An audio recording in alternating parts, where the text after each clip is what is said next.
The champagne flutes clinked like wind chimes in a storm, sharp and insistent, each note drilling into my skull.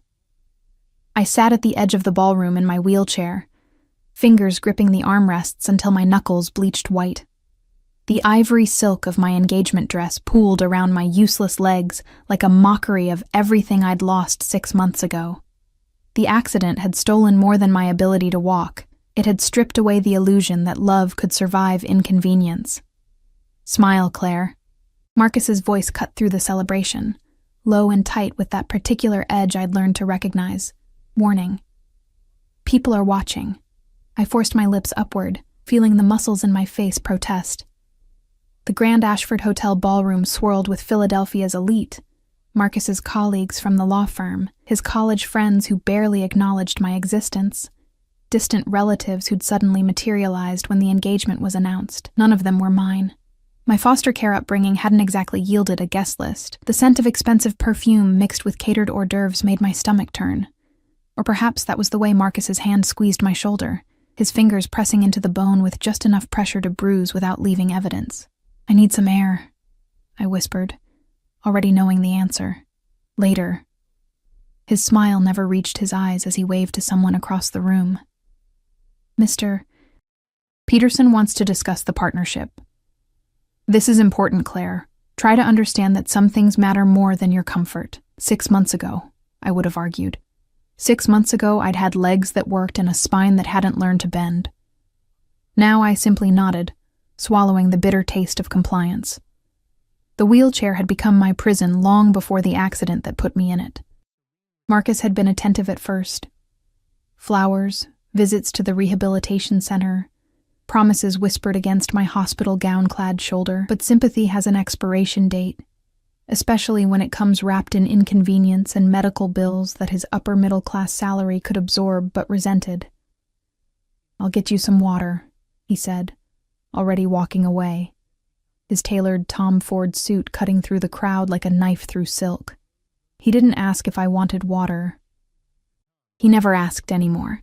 I sat there, an island of stillness in a sea of motion, watching couples dance to a string quartet that played Vivaldi with mechanical precision. The music felt hollow, each note echoing in the space between what my life was supposed to be and what it had become.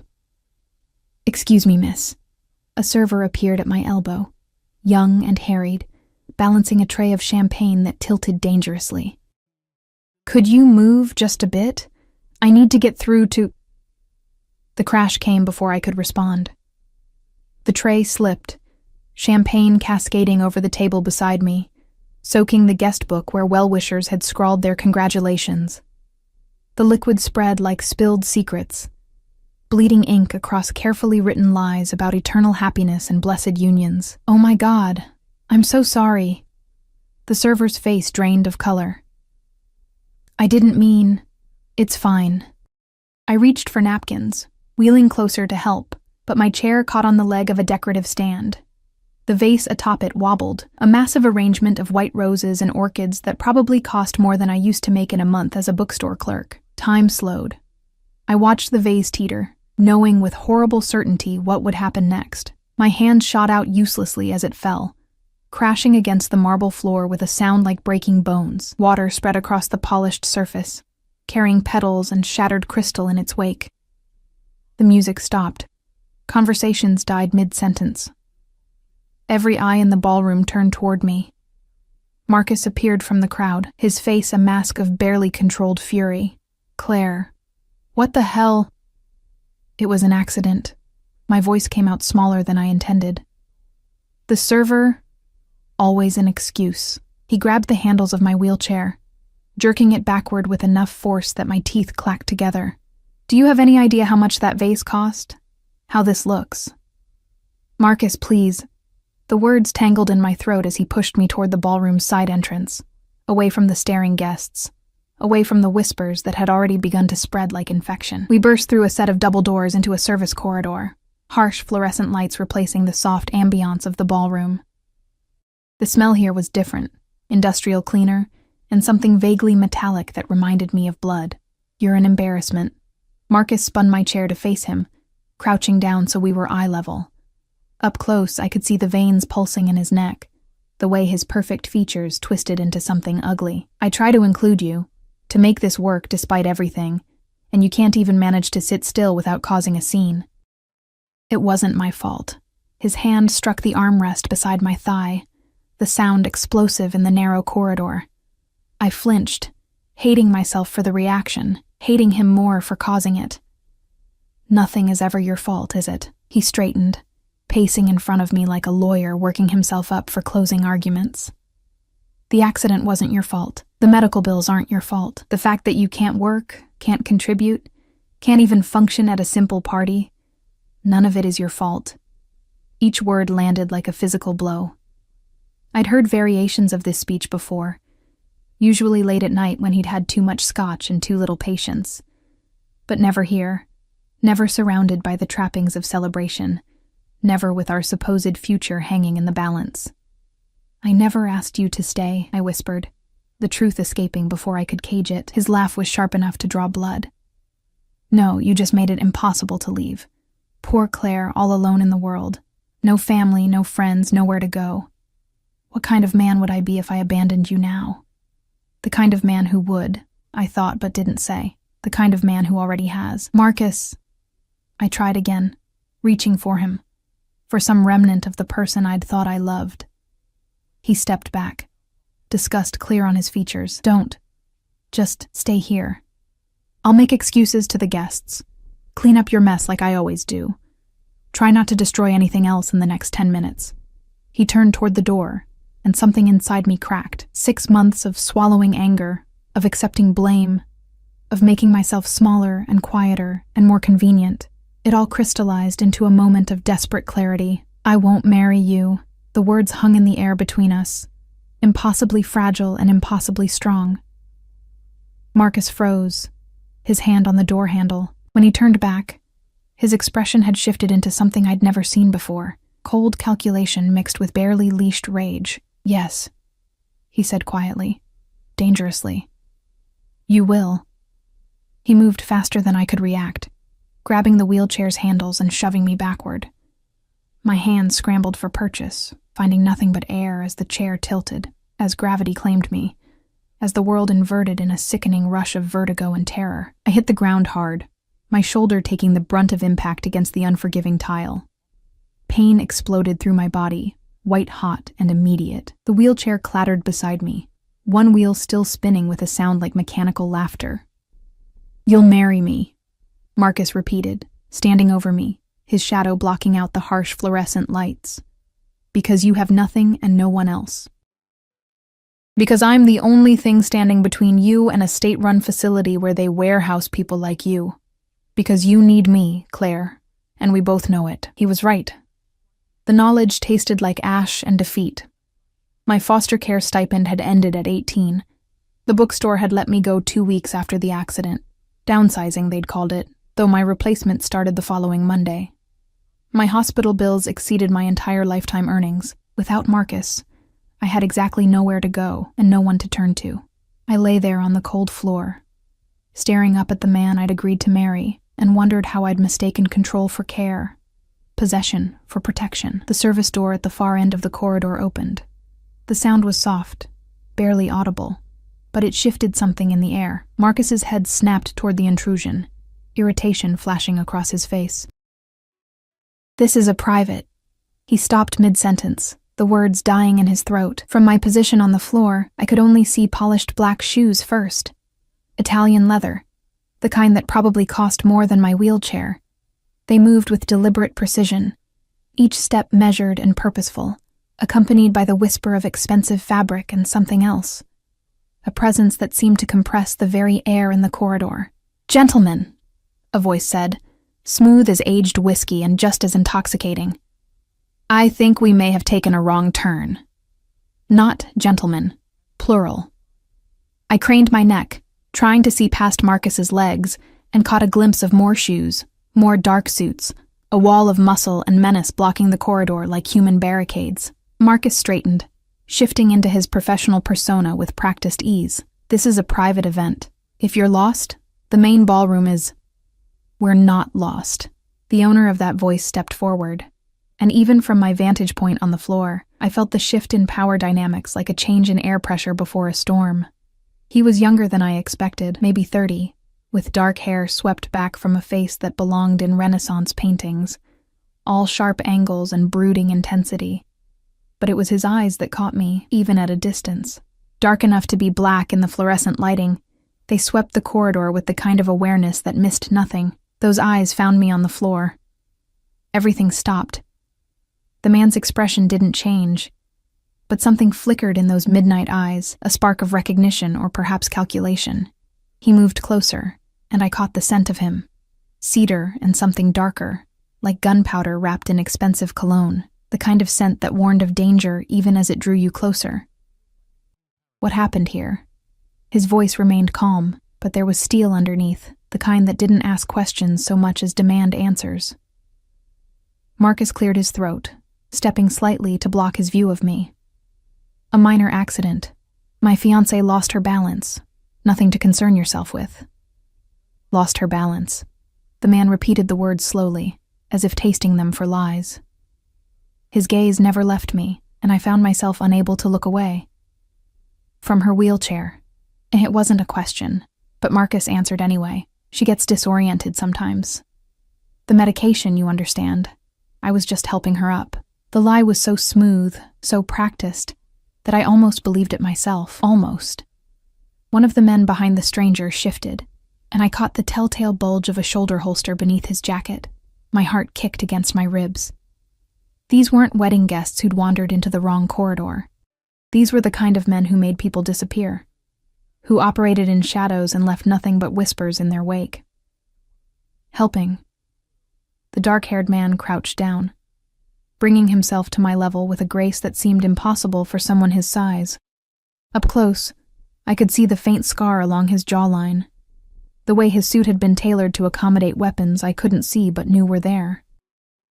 Is that what he was doing, Bella? Helping you?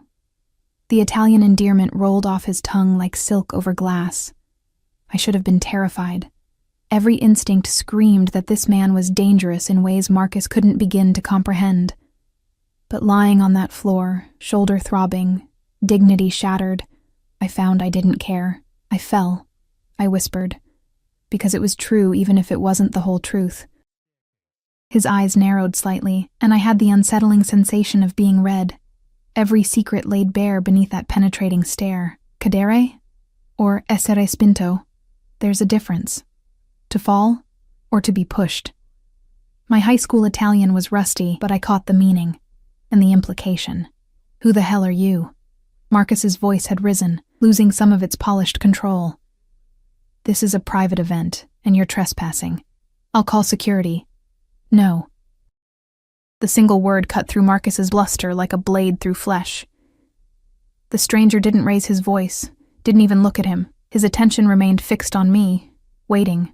One of his men stepped forward, placing a phone in Marcus's hand with deliberate precision. Call them, the bodyguard suggested, his accent thick. Russian, maybe, or Eastern European. See what happens. Marcus looked at the phone, then at the wall of suited men blocking the corridor, and I watched the color drain from his face. Whatever he saw in their expressions made him set the phone down on a nearby supply cart with shaking fingers.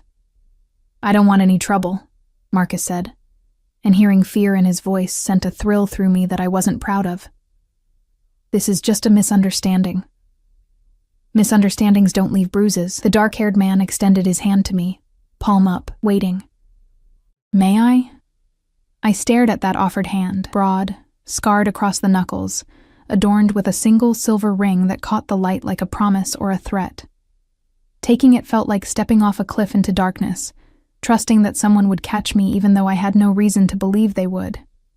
I placed my hand in his fingers closed around mine, warm and impossibly gentle, and he lifted me as if I weighed nothing. Strong arms slid beneath my shoulders and knees, cradling me against a chest that felt like marble wrapped in cashmere.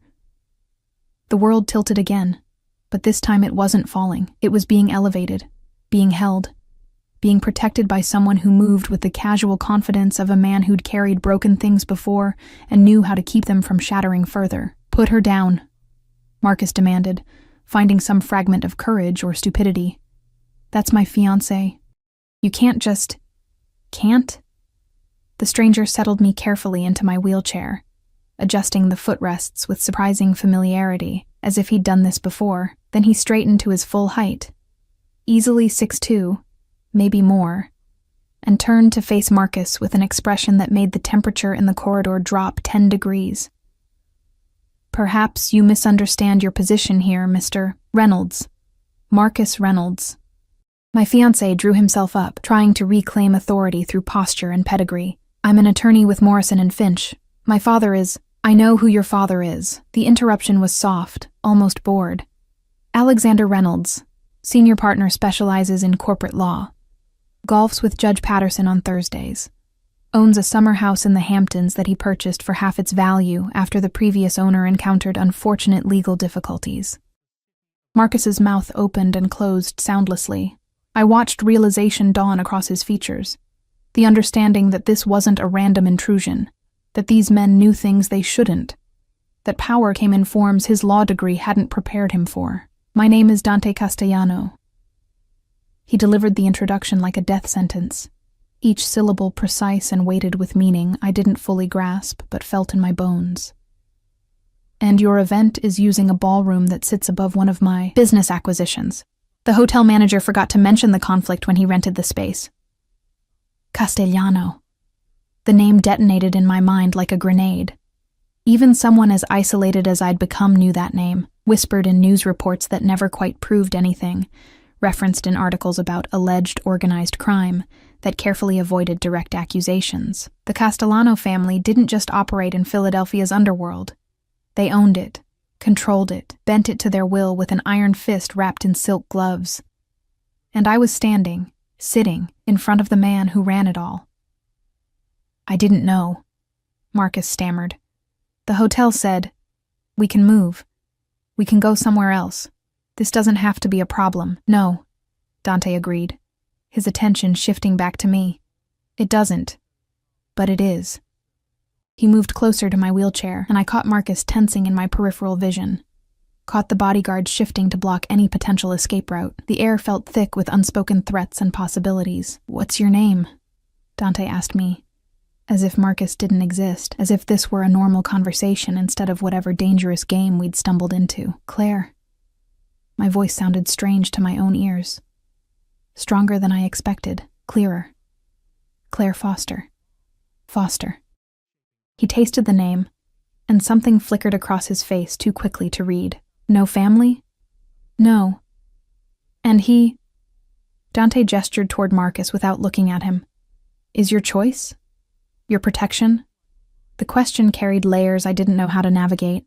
I thought about Marcus's hands shoving me backward, about months of casual cruelty disguised as concern, about the cage I'd been living in that had nothing to do with my wheelchair, and everything to do with fear and dependency. "I don't have many options," I said finally, honestly. "There are always options, Claire Foster." Dante crouched again, bringing us eye to eye, and the intensity in his gaze made my breath catch. Some are just more dangerous than others. "Mr. Castellano," Marcus tried again, voice pitched with desperation.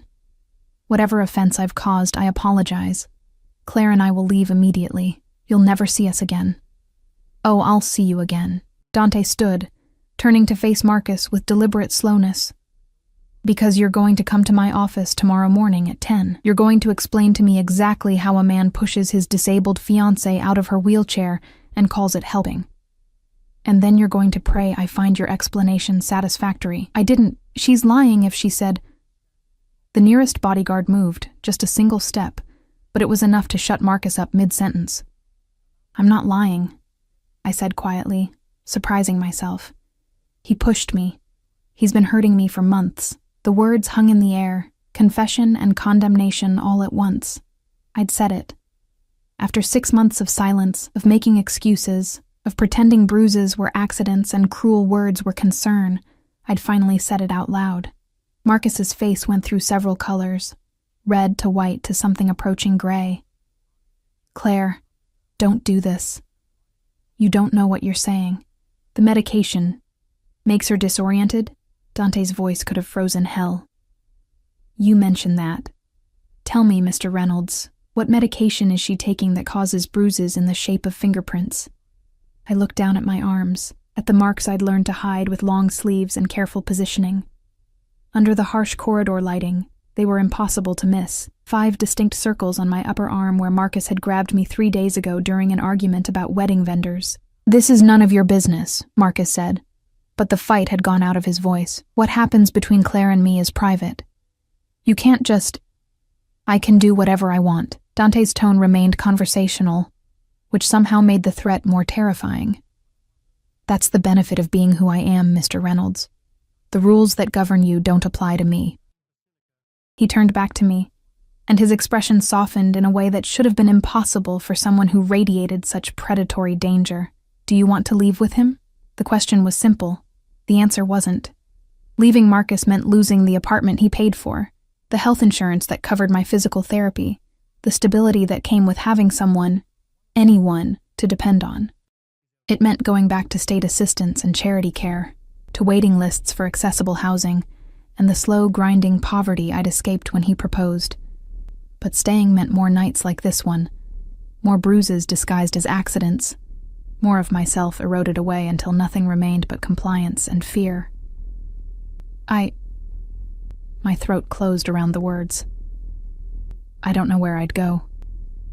Something passed between Dante and one of his men, some silent communication I couldn't interpret. Then he was pulling out his phone, typing rapidly with thumbs that moved with surprising dexterity. "Luca," he said into the device, his accent thickening slightly. "The penthouse at the Meridian. I need it prepared for a guest. Medical equipment. Wheelchair accessible. Hospital bed if necessary. Doctor on call." He paused, listening. "No. Tonight. Now." He ended the call and slipped the phone back into his pocket, all without breaking eye contact with me. "You have somewhere to go now," he said simply. "The question remains, do you want to?" I stared at Dante Castellano, this stranger who held my future in his scarred hands, and tried to understand what was happening. Men like him didn't rescue women like me. They didn't offer penthouse apartments and medical care to broken girls they'd found on corridor floors.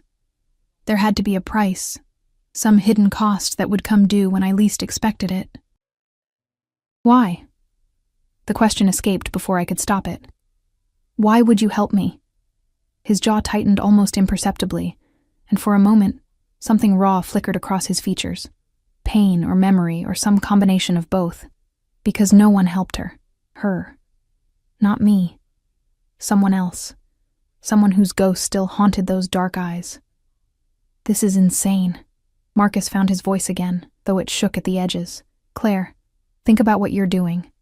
You don't know this man. He's a criminal, for God's sake. You're going to trust him over me? You pushed me out of my wheelchair," I said, each word crystallizing into certainty. "So yes, I'm going to trust him over you." Dante's lips curved into something that wasn't quite a smile. "Smart girl." He glanced at his men. "Marco, bring the car around. Make sure it's the Escalade. More room for the wheelchair. Wait." I gripped the armrests, reality crashing over me in cold waves. My things. Everything I own is at Marcus's apartment. "Not anymore, it isn't." Marcus's voice dripped venom. "You walk out that door with him, you get nothing. No clothes, no personal items, nothing.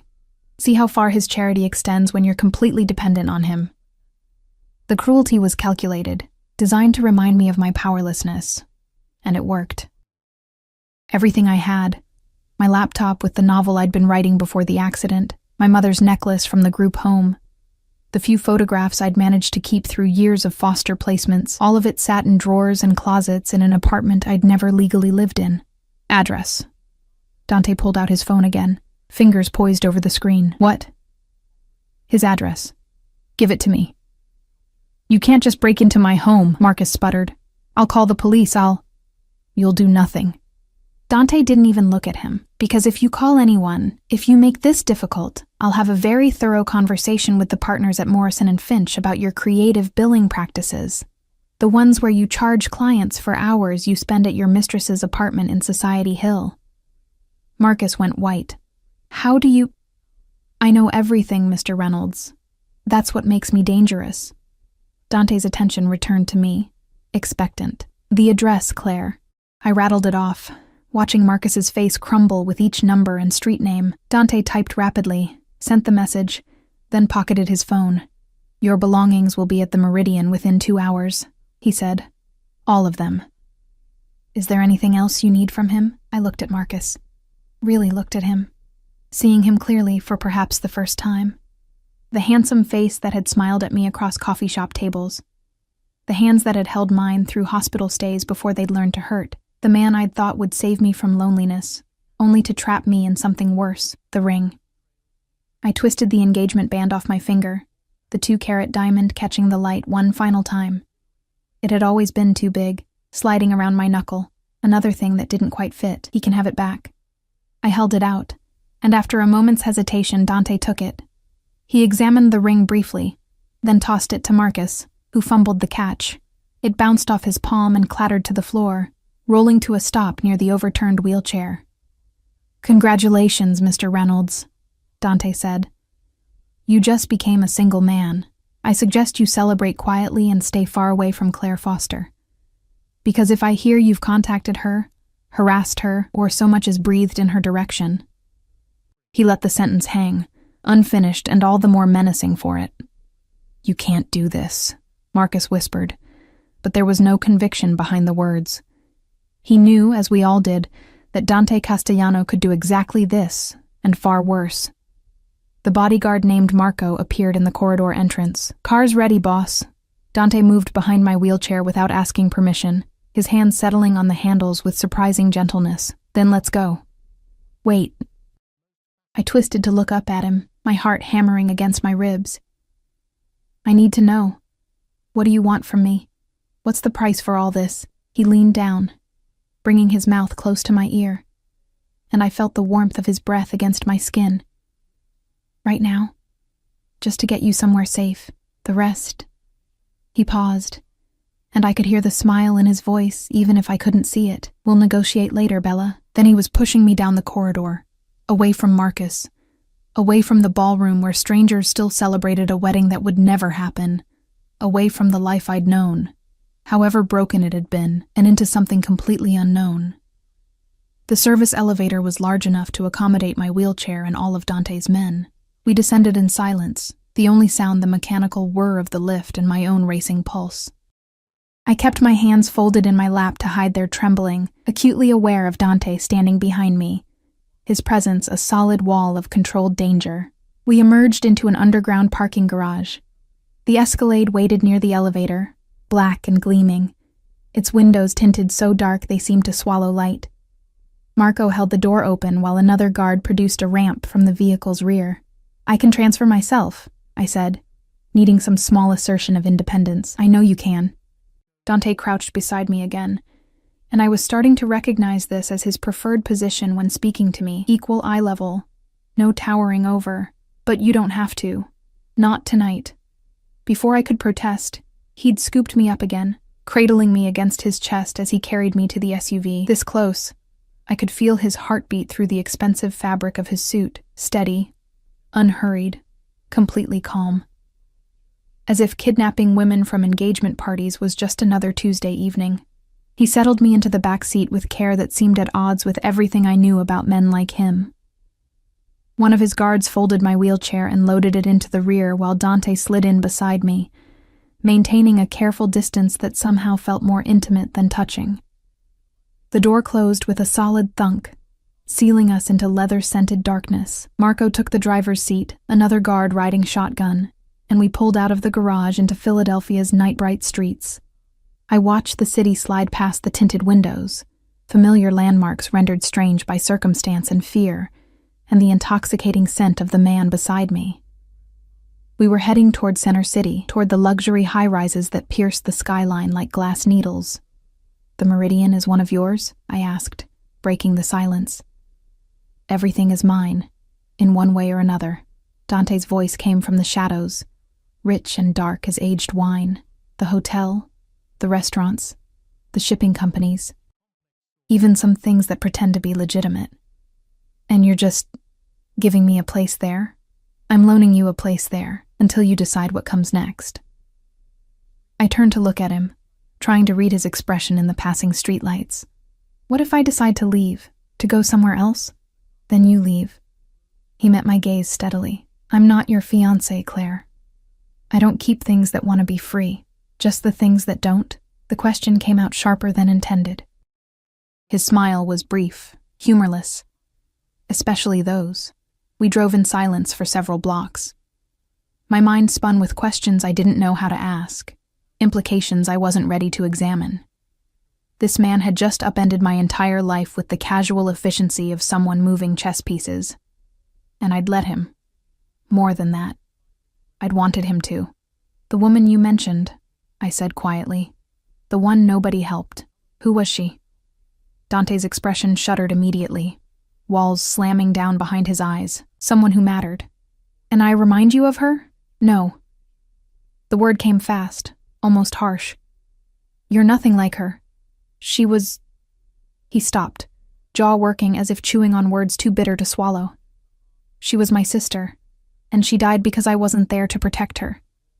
The confession hung between us, raw and painful. I understood then, in a flash of terrible clarity, why he'd intervened.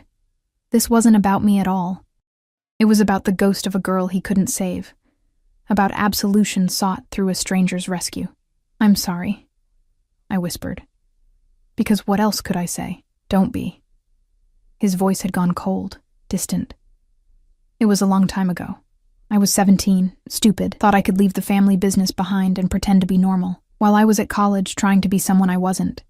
She was here, trapped in a marriage our father arranged. Her husband was progressive in his cruelty. The pieces clicked together. He hurt her. He destroyed her. Dante's hands clenched into fists on his thighs. By the time I came home, by the time I understood what was happening, it was too late. She'd learned to accept it, to believe she deserved it. And one night, when he went too far, he didn't finish the sentence. He didn't need to. That's why you took over, I said, understanding dawning. That's why you're here instead of being a doctor, yes. The bitterness in his laugh could have stripped paint. I was in medical school when she died. Had this whole future planned out. Surgery, research, saving lives. But some lives can't be saved by medicine. They need different kinds of intervention. The SUV turned onto a tree-lined street, where buildings stretched toward the sky like monuments to wealth and power. The Meridian rose before us, all glass and steel and modern luxury that seemed designed to intimidate. So you became this instead, I said. The man who saves people like her. Like me. I became the man who makes sure men like your fiancé understand there are consequences. Dante's eyes found mine in the darkness, and they were absolutely merciless. Marcus Reynolds will never hurt another woman. I'll make certain of that. A shiver ran through me that had nothing to do with cold. What are you going to do to him? Nothing permanent. Unless he makes it necessary. He said it so casually, as if discussing weather instead of violence. But he'll carry the memory of our conversation for the rest of his life. They always do. The car pulled into the Meridian's underground parking, gliding past spaces marked for regular residents into a private section guarded by security gates and cameras. We stopped near a dedicated elevator, its doors already open and waiting. Marco opened our door, and Dante exited first, then turned to lift me out with that same careful precision. My wheelchair appeared as if summoned, and he placed me in it, adjusting the footrests again with hands that seemed too gentle for someone capable of the threats he'd just made. The elevator ride to the penthouse was swift and silent. When the doors opened, I wasn't prepared for what waited beyond them. The penthouse stretched before me like something from a magazine spread I'd never be able to afford. Floor-to-ceiling windows showcased Philadelphia's glittering skyline, the city spread out like scattered diamonds on black velvet. The space itself was modern minimalism executed with brutal elegance. Dark hardwood floors, white leather furniture, abstract art that probably cost more than most people's houses. But what caught my attention, what made my breath hitch, was how thoroughly it had been transformed in the hour since Dante's phone call. A hospital-grade adjustable bed occupied one corner of the massive master bedroom, visible through open double doors. Grab bars had been installed in the bathroom. I could see them gleaming chrome through another doorway. A raised toilet seat, a shower chair, all the medical equipment I needed but had been too proud to ask Marcus to provide. Someone had even placed a vase of white orchids on the nightstand, their scent delicate and clean. "How?" I whispered, wheeling myself slowly into the space. "How did you do all this so fast?" Money and fear are excellent motivators. Dante moved past me, shrugging out of his suit jacket and draping it over a chair. Beneath it, his shoulder holster was visible, black leather cradling a weapon that looked well used. He caught me staring and smiled slightly. "Does it frighten you, the gun?" "No." And surprisingly, it didn't. What frightened me was how safe I felt despite it. Because of it. Protected by the same violence that should have sent me running. Should it? Probably. He unbuckled the holster, laying it carefully on a side table within easy reach. The gesture was casual, practiced. The movements of someone who'd been armed so long he felt naked without steel against his ribs. "But you're not like most people, are you, Claire Foster?" I didn't know how to answer that, so I wheeled toward the windows instead, drawn by the view. From this height, the city looked peaceful, orderly, nothing like the chaos churning inside me. Behind my reflection in the glass, I could see Dante watching me, his dark eyes tracking every movement. "Your things should arrive within the hour," he said, rolling up his sleeves to reveal forearms corded with muscle and marked with scars, small nicks and longer slashes that spoke of a life lived dangerously. "Luca is thorough. He'll get everything, even the things I didn't know I needed back." The question came out before I could stop it. "Especially those." Dante moved closer, his reflection joining mine in the window. We stood like that, him behind me, separated by my chair but connected by the glass image of us together. "Tell me about the novel," I startled. "How did you—" "You mentioned a laptop with writing. I'm curious what stories someone like you would tell. Someone like you. Broken, dependent, trapped. But also survivor, fighter, strong enough to leave when it mattered most. It's about a girl who thinks she's being saved, but is actually being captured," I said, watching his reflection for reaction. "And a man who thinks he's protecting her, but is really just keeping her caged." His smile was sharp enough to cut. "Sounds autobiographical." It was supposed to be fiction. I turned my chair to face him properly. Tired of reading expressions in glass, before tonight anyway. And now? He crouched. Of course he crouched, bringing himself to my level like he always did. Like kneeling before me was natural instead of the submission it appeared to be. Now I don't know what it is. The honesty felt dangerous, like exposing a wound to someone who might press on it just to watch me bleed.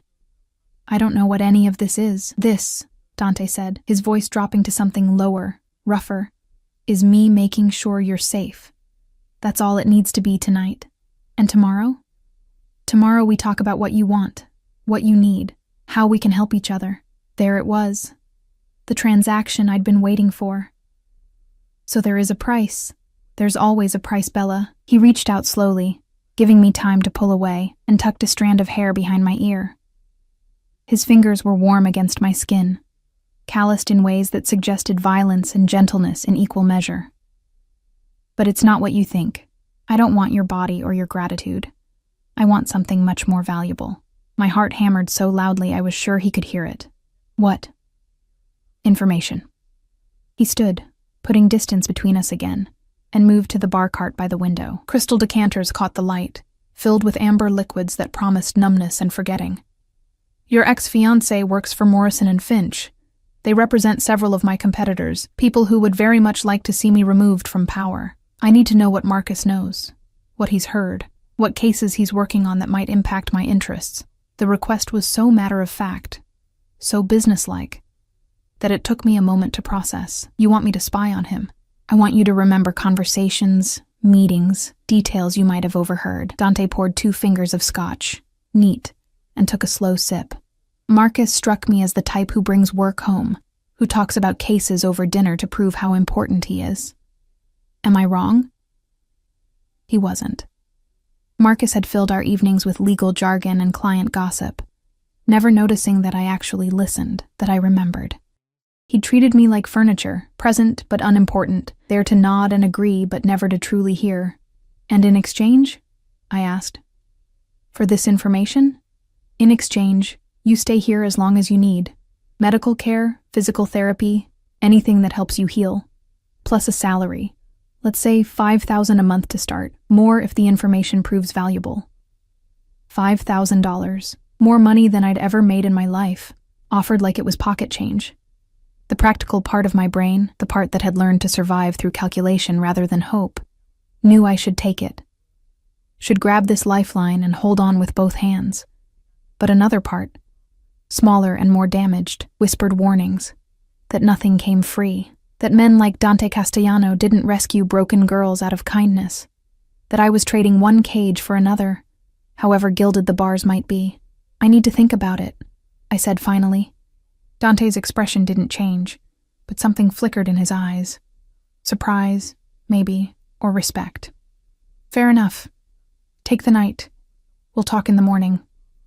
A knock at the door interrupted whatever else he might have said. Marco entered carrying a large duffel bag, followed by two other men hauling boxes I recognized from Marcus's apartment. Everything you specified, boss, Marco said, setting the bag down carefully. Plus some extra items we thought Miss Foster might need. I watched them unload my life. The worn laptop case, the cardboard box with my mother's necklace, and childhood photos. Clothes that suddenly seemed shabby in this pristine space. They worked with quiet efficiency, placing everything in the bedroom, giving me privacy to sort through it later. When they finished, Dante walked them to the door, speaking in rapid Italian too low for me to catch. I heard my name mixed with other words. Proteggere, sicurezza, sempre, protect, security, always.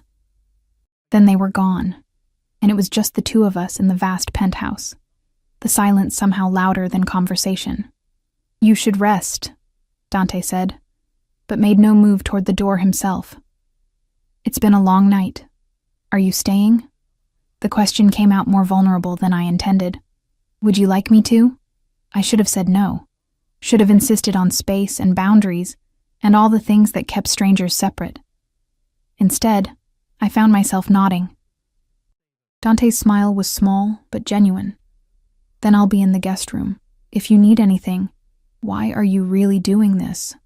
I interrupted, desperate to understand. And don't tell me it's just about your sister or information from Marcus. There's something else. I can feel it. He was quiet for so long I thought he wouldn't answer. Then he moved to the window, staring out at the city he controlled like a king surveying his kingdom. 6 months ago, he said finally, I watched surveillance footage of a car accident. A sedan ran a red light and T-boned a Honda Civic at an intersection downtown. The woman driving the Civic survived but lost the use of her legs. The sedan driver was drunk, connected, wealthy.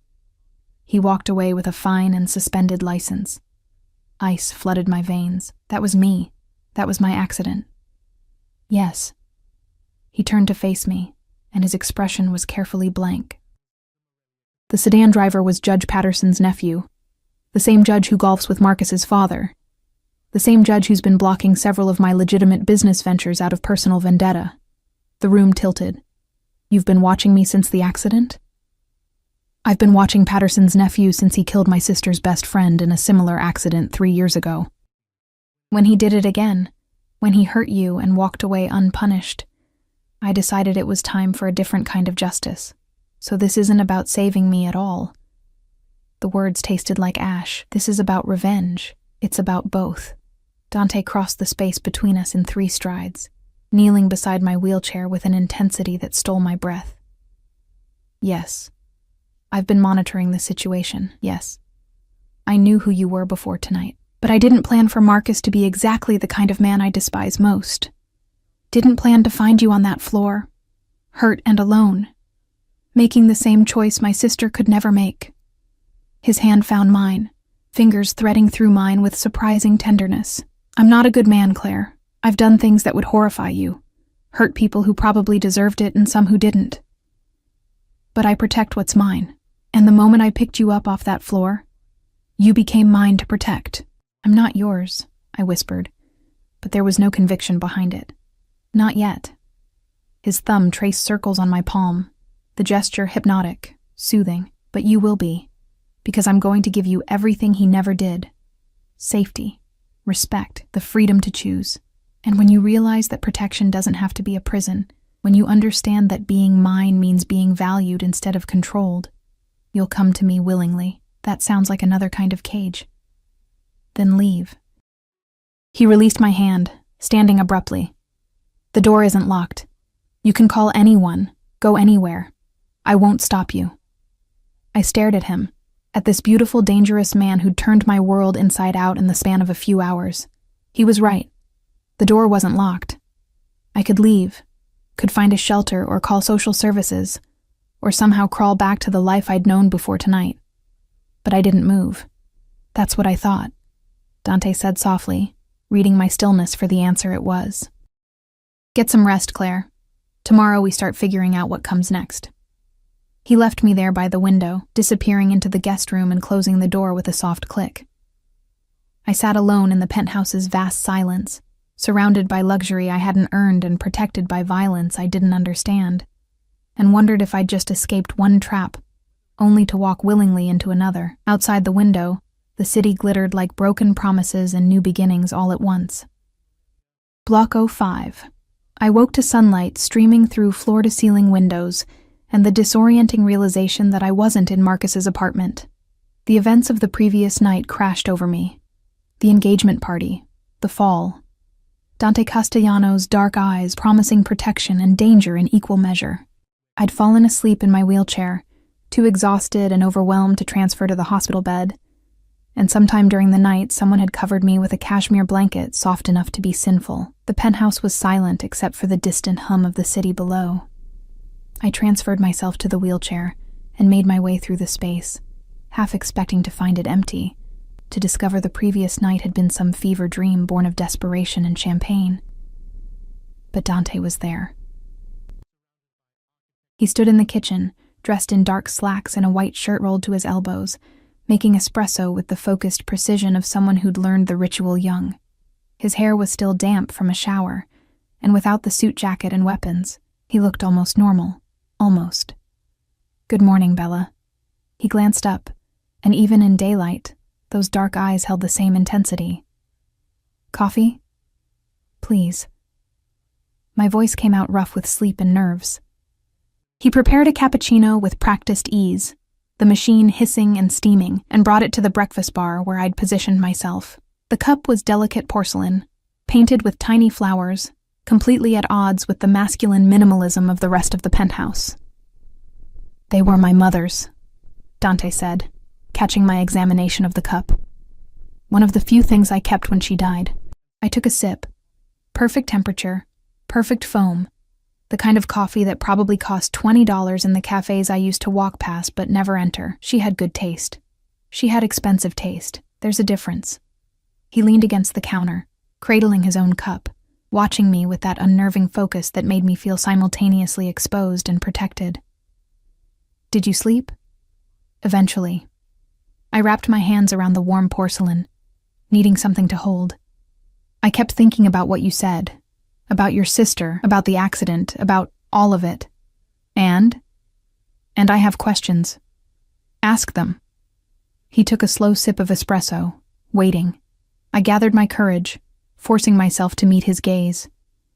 Judge Patterson's nephew, the man who hit me. What happened to him? Something cold and satisfied flickered across Dante's features. He had an unfortunate accident of his own 3 months ago, drove off a bridge near his family's estate in the Hamptons. Tragic loss. The investigation concluded he was intoxicated at the time. Was he? Does it matter? Dante's voice remained neutral, but his eyes were absolutely merciless. He took something from you that can never be returned. He killed my sister's friend and faced no consequences. Justice doesn't always come from courtrooms, Claire. I should have been horrified, should have recognized the confession for what it was. Admission of murder, or at least orchestrated revenge. Instead, I felt a dark satisfaction bloom in my chest. Terrible and sweet. Good, I whispered, surprising myself with the venom in my voice. Dante's smile was slow and approving. There she is, the woman who's been hiding underneath all that learned helplessness. I'm not helpless. I know. He set down his cup and moved closer. Close enough that I could smell his cologne mixed with espresso and something uniquely him. That's why Marcus worked so hard to convince you otherwise.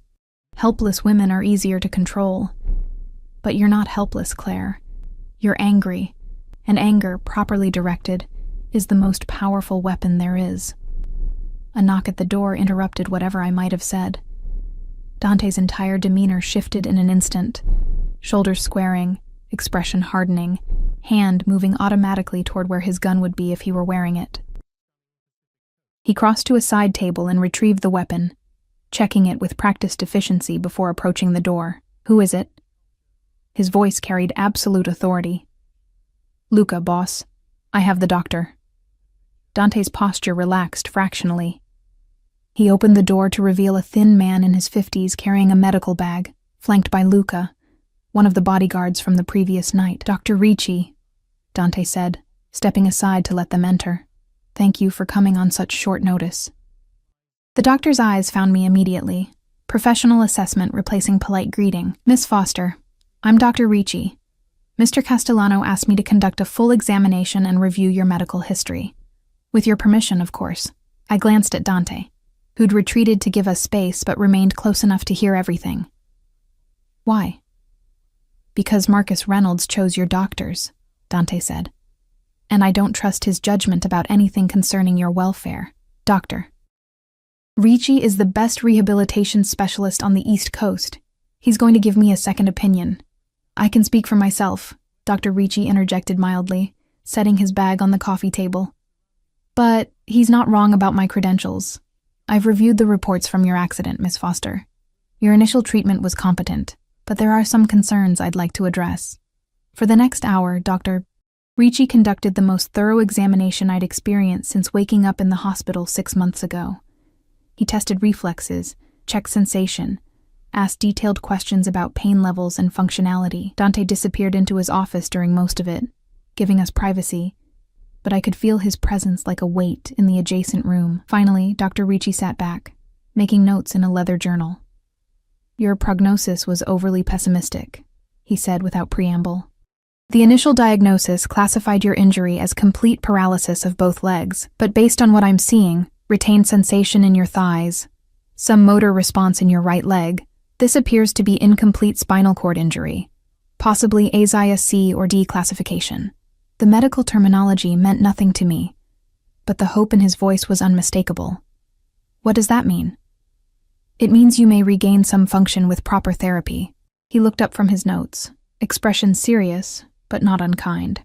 "I'm not promising you'll walk again, Miss Foster, but there's a possibility, a real one, that with intensive rehabilitation, you could regain enough muscle control for standing, perhaps even assisted walking with braces or a walker." The words hit me like physical blows. 6 months. 6 months of Marcus telling me this was forever, that I needed to accept my limitations, that hoping for improvement was setting myself up for disappointment, and now this stranger was saying that hope had been stolen from me along with everything else. Why didn't my other doctors tell me this? My voice shook with suppressed rage. Dr. Ricci's expression grew uncomfortable. "I can't speak to their reasoning, but I will say that incomplete spinal injuries are often misdiagnosed initially, especially if follow-up care is inadequate." "Her physical therapy was twice a week at a county clinic," Dante said from the doorway, his voice tight with barely controlled anger. 15-minute sessions with overworked therapists who had 30 other patients to see. That would explain it. Dr. Ricci closed his journal. "Miss Foster, if you're willing, I'd like to arrange intensive therapy. Daily sessions, aquatic therapy, electrical stimulation, everything we can throw at this. No guarantees, but I believe we can improve your quality of life significantly." I couldn't speak past the lump in my throat. Could only nod, while tears I'd been holding back for months finally spilled over. Dr. Ricci stood, gathering his things. "I'll arrange everything and have a detailed plan to you by tomorrow. Mr. Castellano has my contact information if you have questions." He paused at the door, meeting my eyes with surprising gentleness. "You've been failed by a lot of people, Miss Foster. Let's make sure that stops today." After he left, Dante approached slowly, crouching beside my wheelchair like he always did. He didn't speak, didn't offer platitudes or false comfort. Just pulled a handkerchief from his pocket, actual cloth, monogrammed with his initials, and handed it to me. He knew? I said, when I could finally form words. Marcus knew there was a chance I could improve, and he kept me dependent anyway. Yes. Dante's voice was granite hard. He did. I want him to pay. The words came out fierce, feral. Nothing like the quiet, compliant woman I'd been learning to become. Not just for pushing me, for all of it. For stealing hope and calling it love. Then he will.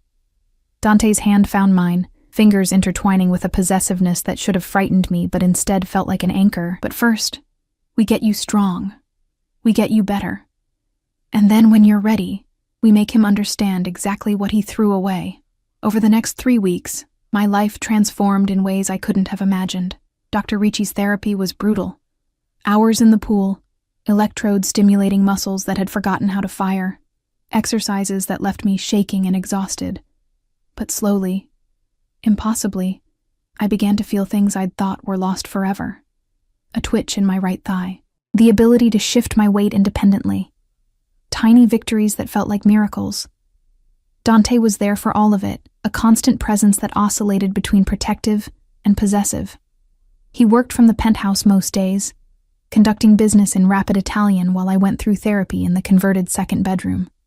At night, we'd have dinner together, meals prepared by a private chef and eaten at the breakfast bar while we talked about everything and nothing. He told me about growing up in the shadow of his father's empire, about the weight of expectations and blood. I told him about foster homes and survival, about learning to make yourself small enough to avoid notice. We were both products of violence in different ways, shaped by loss into something harder than we'd started out. And somewhere in those weeks, the careful distance between us began to collapse. It started small, his hand on my shoulder during particularly difficult therapy sessions, my fingers brushing his when he handed me water. Then larger, him carrying me to bed when I fell asleep working on my novel, me reaching for him in the darkness when nightmares about Marcus came calling. "This is dangerous," I told him one night, 3 weeks after moving in. We were on the balcony, the city spread below us, and his arm was around my shoulders against the autumn chill. "I know," he said simply. "You're a criminal. You've killed people. You're using me for information about your enemies."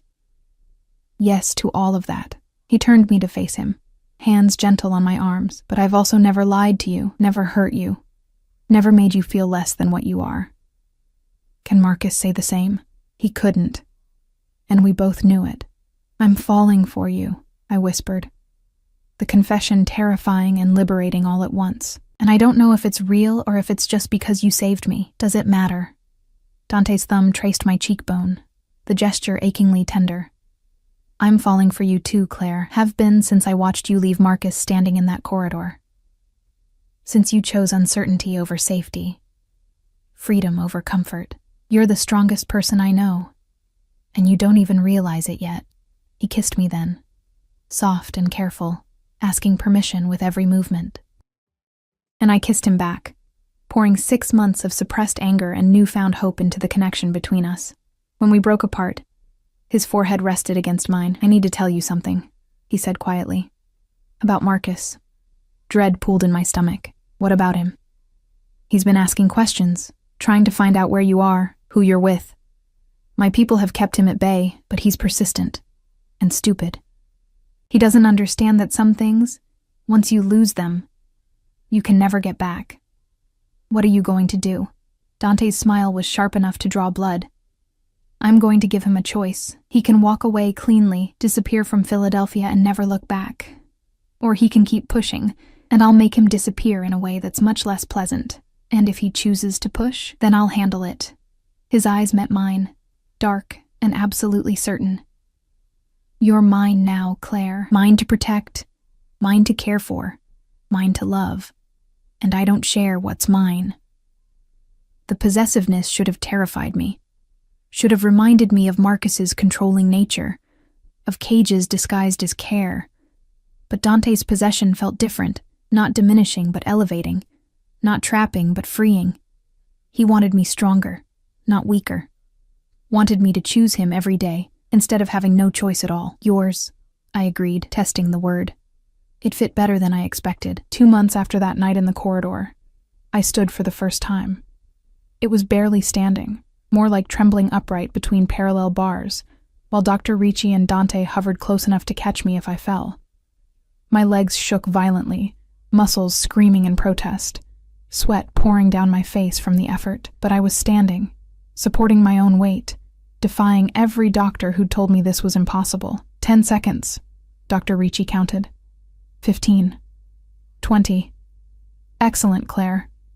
You can sit now. But I didn't sit. I looked at Dante, at the pride and something deeper shining in his eyes, and I held on for 30 seconds. 40. 50. When I finally sank back into the wheelchair, Dante was there immediately, pulling me against his chest, his heart hammering as hard as mine. You did it, he whispered against my hair. I knew you would. I had the right motivation, I said, pulling back to meet his eyes. The right person believing in me. That night, he proposed. Not with champagne and public spectacle like Marcus had. Instead, over dinner in the penthouse, he simply pulled out a ring, platinum band with a single emerald the exact color of my eyes, and set it on the table between us. I don't expect an answer now, he said quietly, or even soon, but I want you to know my intentions, Claire. I want you as my wife, not because you need me, but because I need you. Not to control or possess, but to love and protect and build something with. Something real. I stared at the ring, at this offering from a man who'd given me back my hope and my strength, and my belief that love didn't have to hurt. Yes, I said, and watched his expression transform from careful control to unguarded joy. Yes? Yes. I picked up the ring, sliding it onto my finger where it fit perfectly. No slipping. No adjustment needed. I choose you, Dante Castellano. I choose this life, this love, this danger. All of it. He kissed me then, deep and claiming, a promise and a vow all at once. 6 months later, I walked down the aisle, not without assistance. I used forearm crutches and Dante's arm for balance, and every step was deliberate and hard-won. But I walked, in a dress I'd chosen myself, toward a man who'd seen me broken and helped me rebuild into something stronger. The wedding was small, just Dante's inner circle and the few friends I'd made through therapy. No champagne towers to knock over.